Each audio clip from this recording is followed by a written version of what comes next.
Il y a plusieurs différentes façons qu'on peut interpréter ces situations ici, mais ce diagramme et cette façon de le faire est une des façons les plus simples pour calculer ce qui est nécessaire pour la force de frottement et la force qui tire des objets en bas d'un plan incliné. Dans cet exemple, on utilise FGY et FGX comme valeurs perpendiculaires et parallèles à la surface. Le FGX serait la force qui tire l'objet en bas et le FGY serait le Fn qui nous laisse calculer F, la force de frottement. Pour faire ces calculs ici, on a besoin de comprendre un peu d'où ça vient. Donc, on va commencer par regarder ou examiner comment est-ce que ceci a été créé. Premièrement, il y a la force de gravité qui tire en bas et la force normale qui est repoussée de la surface.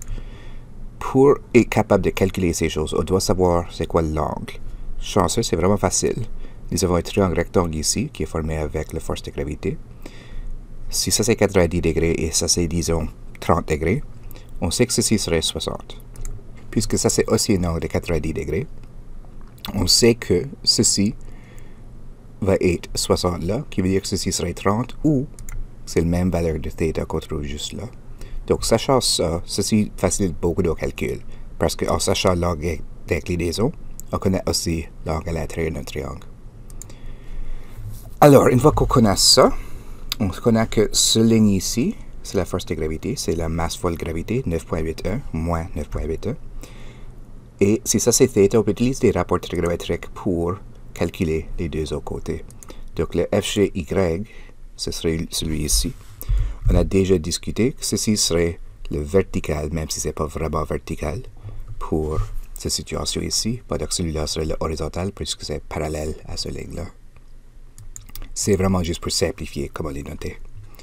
Donc pour trouver FGY, celui ici, c'est cosinus fois la masse fois la gravité.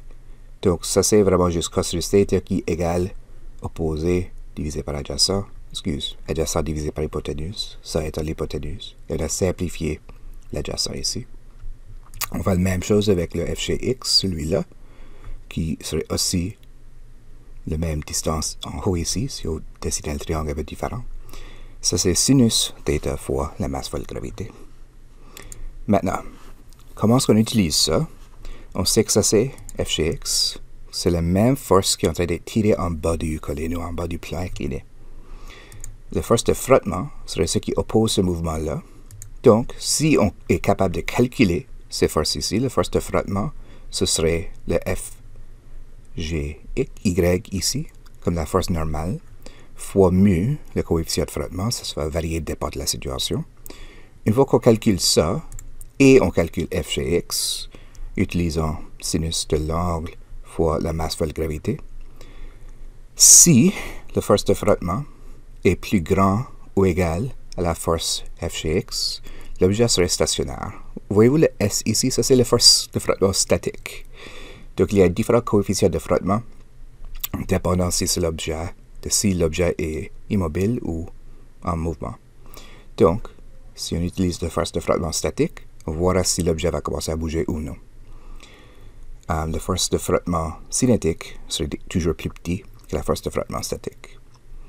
Si cette force-là, la force de frottement statique, est moins grande que cette force ici, l'objet va être tiré en bas de la colline.